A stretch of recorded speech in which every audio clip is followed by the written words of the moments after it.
하나님의 약속한 말씀대로 하나님이 세상을 이처럼 사랑하사 독생자를 보내주셨습니다. 말씀대로 오신 예수 그리스도께서는 우리의 허물과 죄, 우리의 수많은 고통을 대신 당하시기 위해 골고다를 오르시며 십자가를 지셨습니다. 예수 그리스도의 죽음 앞에 그를 따르는 제자들은 세상적인 생각, 인간적인 기대가 허물어지므로 그들이 주를 잠시 떠났지만, 부활하신 예수 그리스도를 만난 제자들은 한 사람 한 사람 이제는 돌이킬 수 없는 하나님의 그 약속 앞에 예루살렘으로 다시 모여들기 시작했습니다. 마가의 다락방에 모인 가장 이 땅의 첫 교회의 모습으로 120여 명이 기도하기에 전혀 힘쓸 때 약속한 성령은 그들 위에 바람같이 불같이 임한 역사가 사도행전 1장 2장에 이어지는 이 땅의 첫 교회의 시작이요, 하나님의 놀라운 성령이 믿는 자들을 통해 나타남의 역사가 바로 오순절 마가 다락방의 성령 충만함의 역사였습니다. 그렇게 두렵고 그렇게 의심 많고 때로는 그렇게 인간적이었던 베드로가 성령에 사로잡히고 나니까 이전의 베드로가 아니었던 사실을 사도행전에서 만나보게 됩니다. 그 완악한 유대인들 가운데 당당히 일어서서 외치기를 예수 그리스도의 죽으심과 예수 그리스도의 부활에 대한 복음의 증거는 강력한 능력이 되었습니다. 그 자리에 있는 3천여 명이 우리가 어찌 알고 회개하며 예수 그리스도를 믿어 침례를 받음으로 드디어 예루살렘 교회는 엄청난 부흥의 역사를 이루었습니다. 때로는 3,000명, 때로는 5,000명. 그래서 많은 성경학자들이 당시의 예루살렘 교회 부흥의 역사 속에 모인 사람들이 2만 명은 좋게 넘었을 것이다 라고 추측합니다. 그런데 그 강력한 성령의 역사, 부활의 복음은 예루살렘 교회가 그렇게 편안하게 부흥되도록 내버려 두지 않은 것을 성경을 통해서 발견하게 됩니다. 사도행전 7장을 함께 묵상하다 보면 이제 그 가운데 성령 충만했던 스데반이 성령의 감동을 따라 그 강팍한 유대인들 앞에 당신들이 예수를 십자가에 못 박았다고 아브라함 때부터 구약에 내려오는 말씀들을 일목요연하게 꼬아서 증거하는 복음은 그들이 회개할 여유도 없이 강팍한 그들 심령에는 엄청난 충격이 되었습니다. 그들은 흥분한 가운데 손에 돌을 쥐었고 바로 양의 문 앞에 밀쳐 넘어진 스데반을 향해 던지기를 시작했습니다. 완악한 유대인들이 던진 그 돌팔매질에 스데반은 피 흘려 죽어가기 시작합니다. 마지막 죽으면서 예수 그리스도께서 십자가에서 외쳤던 외마디 사랑과 용서가 담긴 메시지를 그들에게 남기고 스데반은 죽게 됩니다. 저들의 죄를 저들에게 돌리지 말아 주십시오.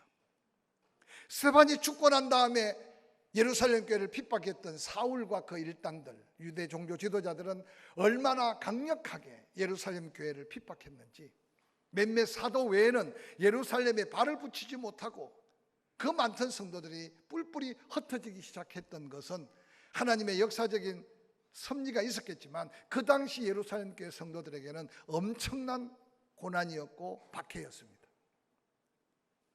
흩어진 그들이 유대로, 사마리아로, 예수님이 부활하셔서 말씀하신 대로 오직 성령이 너희에게 임하시면 너희가 권능을 받고 너희 스스로 원하든 원치 않든 간에 유다를 향해, 사마리아를 향해 그 복음은 땅끝까지 전해져야 주님 오실 것을 말씀하신 대로 그들은 흩어지기 시작했습니다.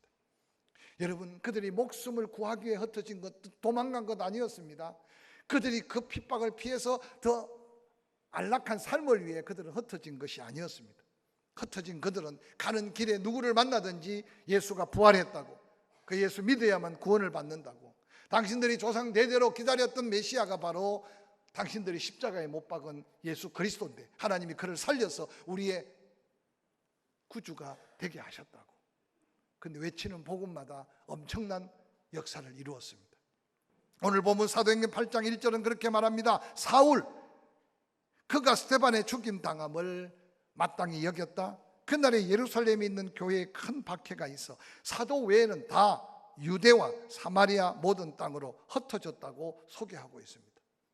이전에 예수님이 십자가에 달렸을 때 도망갔던 제자들의 모습과는 달랐습니다. 8장 4절은 그렇게 기록합니다. 그 흩어진 사람들이 두루 다니며 복음의 말씀을 전파했다 라고 증거하고 있습니다.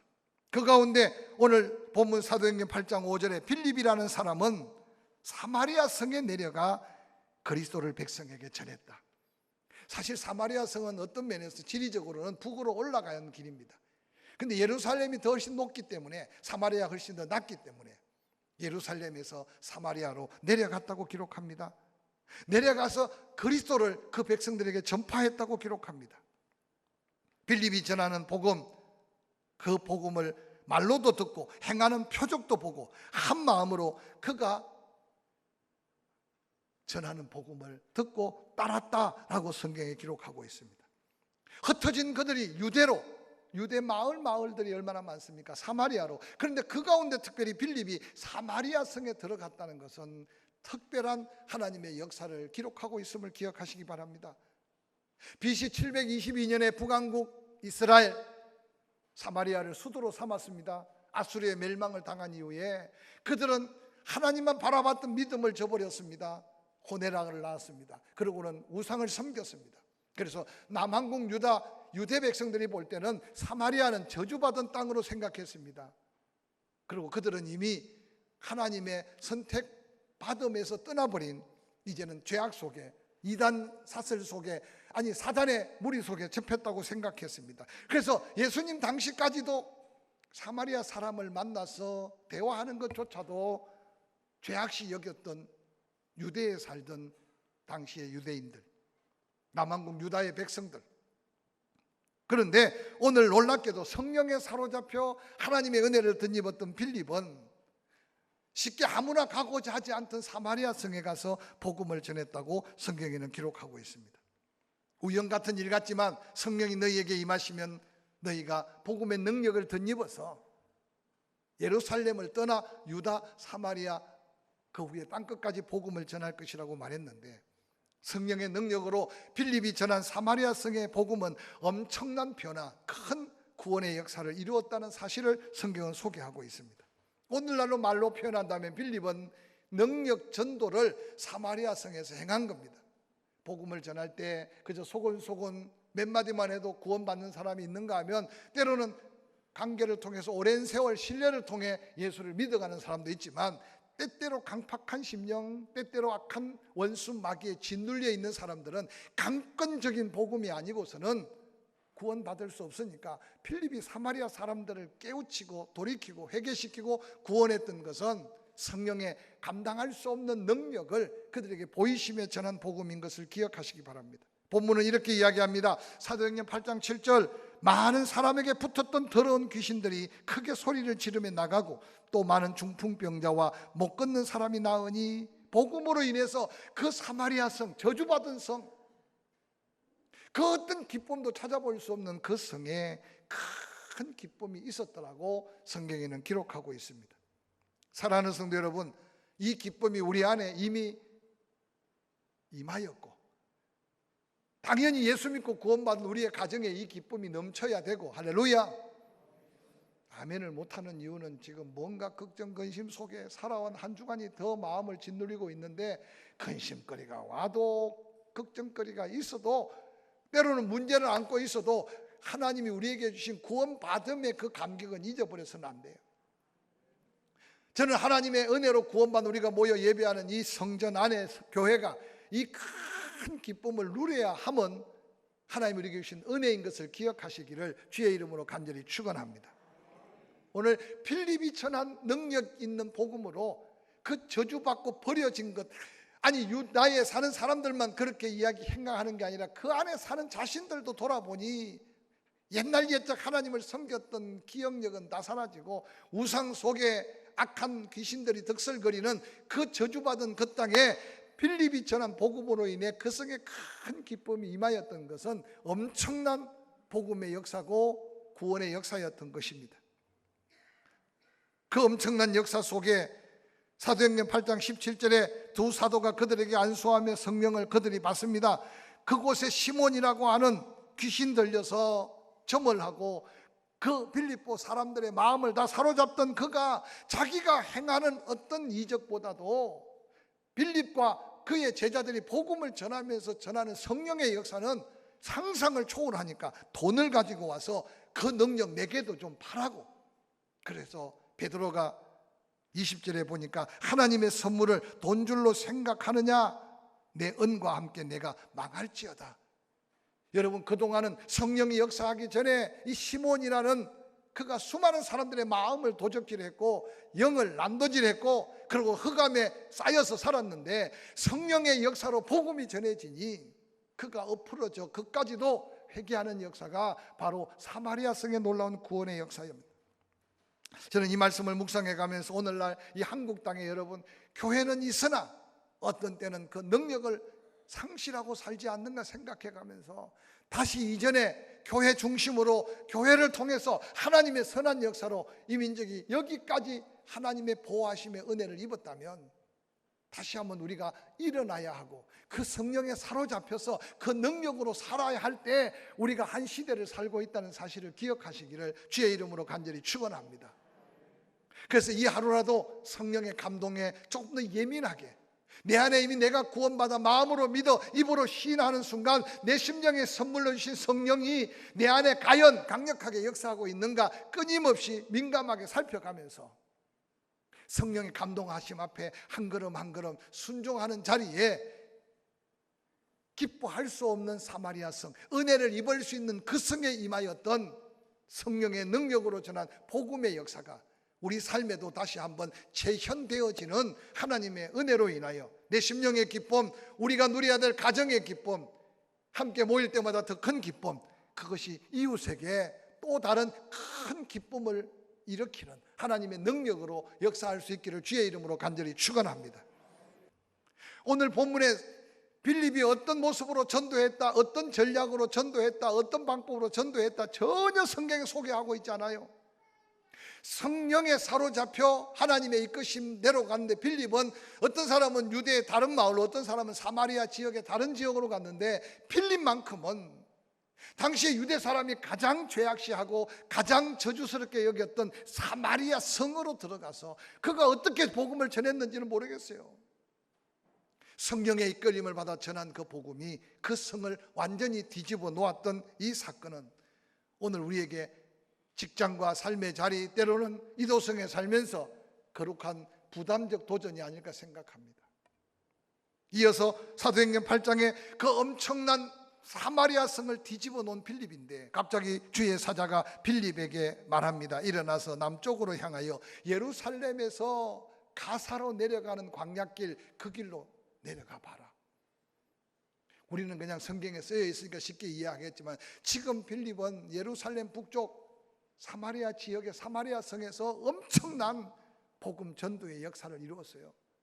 인간인지라 우쭐하지 않겠습니까?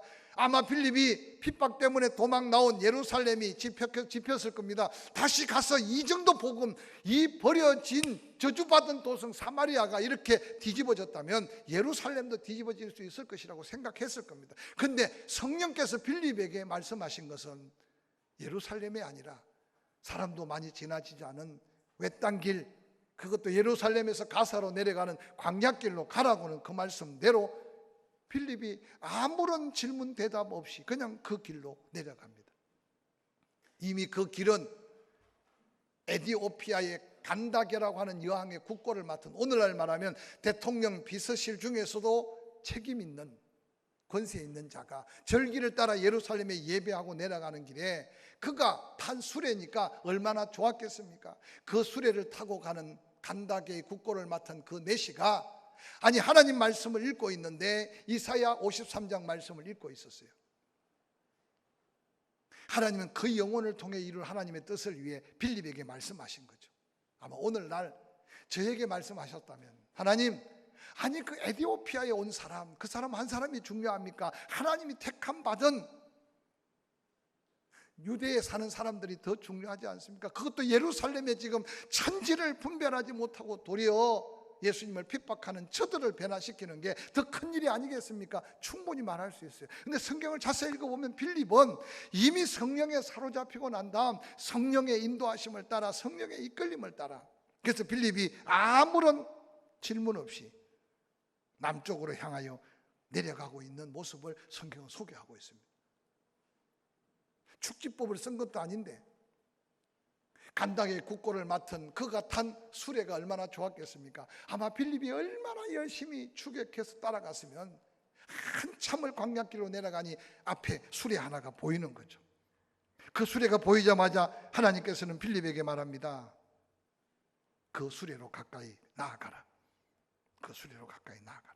빌립은 하나님 말씀대로 사도행전 8장 29절 성령이 빌립더러 이르되 이 수레로 가까이 나가라 하시거늘 빌립이 그 수레에 가까이 가보니 세상에 이방인인 에디오피아 간닥의 국고를 맡은 내시가 두루마리 성경을 펼치고 읽고 있는 거예요. 읽고 있는 그 내용은 이사야서 53장 4절부터 있는 말씀인데 그는 실고 우리의 질고를 지고 우리의 슬픔을 당하였다. 그런데 우리가 생각하기를 그가 징벌을 받아서 하나님께 맞으며 고난을 당한다고 생각했다. 그가 찔림은 우리의 허물 때문이었고 그가 상함은 우리의 죄악 때문이었고 그가 징계를 받음으로 우리가 평안을 누리고 그가 채찍에 맞음으로 우리가 나음을 입었다. 그런데 우리는 다 양 같아서 그릇 행하여 각기 제갈로 갔다. 여호와께서 우리 모두의 죄악을 그에게 담당시키셨다. 그가 곤욕을 당하여 괴로움을 당할 때 그의 입은 열지 아니하였으며 마치 도술장으로 끌려가는 양의 모습처럼, 털 깎는 양의 모습처럼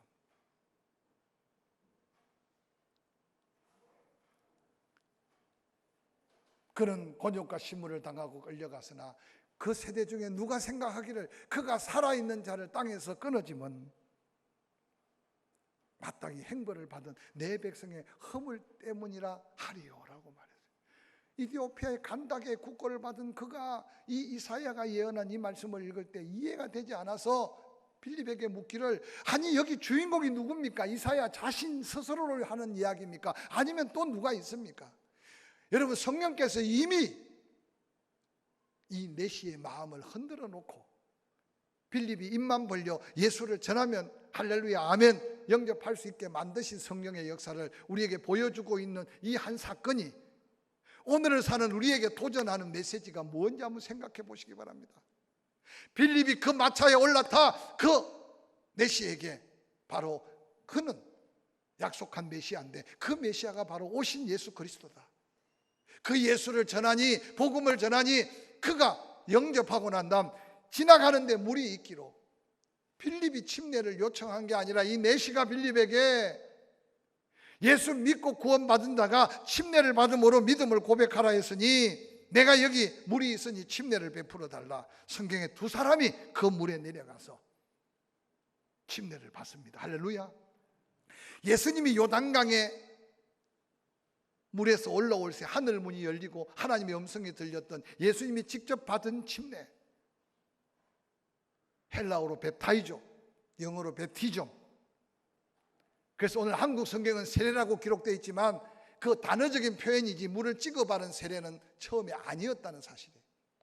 오늘 이 사도행전 8장의 말씀도 예수 믿고 구원받는 즉시 바로 예수님이 받으셨던 명하셨던 그 침례를 오늘 이 에디오피아 내시는 받기를 원했고 빌립은 그에게 침례를 베풀었습니다. 침례에 대해서 이야기하는 시간이 아니니까 이 정도로. 근데 놀랍게도 침례를 받고 다시 마차에 올라탔을 때 하나님께서는 빌립을 그 시야에서 사라지도록 데려가 버렸어요. 그런데 놀라운 건 이 에디오피아 내시의 마음에 큰 기쁨으로 자기의 고국으로 돌아갔어요. 훗날 역사를 살펴보니 그 한 사람이 받은 복음 때문에 에디오피아 지역에 얼마나 많은 영혼들이 구원을 받았는지 모른다는 사실은 우리에게 엄청난 복음 전도의 도전이 되고 있습니다. 지금도 성령께서는 우리를 구원하셨듯이 우리를 예수 그리스도를 믿어 구원받은 확신자로 입으로 시인할 수 있는 믿음을 주셨듯이 지금도 누군가를 성령께서는 찾아서 우리로 하여금 만나게 하시고 그 만남을 통해 전한 복음, 무엇을 전할지 깨우쳐 주셔서 우리의 외마디 한마디 전하는 복음이 수많은 영혼들을 구원하실 하나님의 역사로 이어지고 있음을 기억하시기를 주의 이름으로 간절히 축원합니다. 미국의 많은 교회 중에 특별히 시카고의 윌로우 크릭 교회는 전 세계적인 교회입니다. 그 빌 하이벨스 목사님은 하나님께 정직하십니까? 라는 그의 책 속에 전도에 대한 방법을 6가지로 소개하고 있습니다. 그는 전도 학자는 아니지만 한 교회 담임 목사가 전도하는 방법입니다. 첫 번째, 당신이 그 사람입니다. 직언하는 대결 전도. 잊어버려도 괜찮아요. 쉽게 말하면 예수 천국 불신 지옥 한마디로도 영혼이 구원할 수 있을 것 같아서 지나가는 스치는 길에 당신이 예수 믿어야 돼요, 당신 예수 믿으면 문제 해결돼요, 당신 예수 믿으면 살아요 라고 하는 대결 전도. 두 번째는 좀 지성스럽게 한번 생각해 보세요. 지금 사는 생활과 예수 믿은 나를 보시고 지성 전도. 세 번째는 그분이 내 삶을 변화시켰어요. 간정 전도. 설명이 필요 없을 것 같아요. 네 번째는 복음대로 사는 내 모습을 보고 전도하는 관계 전도. 특별히 가까운 친구들, 형제들. 다섯 번째는 그냥 무턱대고 와보세요 하고 전도하는 초청 전도. 그것도 전도라고 하이벨스 목사님은 소개해요. 그래서 우리가 옛날에 전도할 때 교회 한번 와보라고. 사실 교회 오는 게 전도는 아닌데, 근데 그것도 하나님의 성령으로 역사하시면 전도가 된다는 거예요. 여섯 번째, 뭘 도와드릴까요? 봉사전도. 섬김을 통해, 나눔을 통해 전도하는 거죠. 부활하신 예수 그리스도는 우리에게 도전합니다. 때를 얻든지 못 얻든지 복음 전하는 것은 우리의 사명이라고. 할렐루야. 예수 믿어 구원받고 하나님이 역사하는 현장에는 반드시 새로운 변화가 있어요. 저와 함께 신학교를 공부하고 동역하는 목사님 한 분이 어느 날 저를 만나든지, 조 목사님 한동대에 대해서 잘 알죠? 잘 알죠? 저는 한동대 그냥 적당히 생각하고 별로 중요하게 생각 안 하는데 제가 요즘 굉장히 충격을 받았대. 그 집에 딸이 하나 있는데 공부를 잘했던 모양이에요. 그래서 아버지는 목사인데 서울에 있는 대학에 갔으면 하고 기대하고 있었는데 딸이 믿음이 있어서 그냥 한동대를 지원해가지고 한동대를 갔대. 그래서 학교를 가도 그냥 별로 아버지 마음에 그런 아버지들이 종종 있어요. 근데 간증하는 게 뭐냐 하면 한 주간 학교 갔다 오더니 애가 달라진 모습이 보이더래. 뭐 한 주간에 무슨 애가 달라지겠어요? 생각하지 마세요. 그리고 또 그 다음 주간에 교회 와서 봉사하고 한 주간 학교 갔다 오는데 또 애가 달라져 보이더래. 그러면서 저한테 하는 말이 내가 한동대를 잘 몰랐다고. 사랑하는 성도 여러분, 한 주간이 아니라 한마디 기도로 한마디 말씀으로 심령이 그런즉 누구든지 그리스도 안에 있으면 새로운 피조물 되게 하시는 분이 바로 절대 전능하신 성령님이라는 사실을 기억하시기를 주의 이름으로 간절히 축원합니다. 여러분 안에 이 성령의 능력으로 먼저 우리 자신이 잃어버린 기쁨을 회복하고 감동을 회복하고 감격을 회복하고, 그래서 그 성령이 내게 능력으로 임하여서 하나님 나에게 붙여주는, 아니 나를 통해 구원해야 될 영혼들을 만날 때마다 이 놀라운 감격과 기쁨이 회복되는 능력 있는 그리스도인의 삶을 도전하시기를 주의 이름으로 간절히 축원합니다.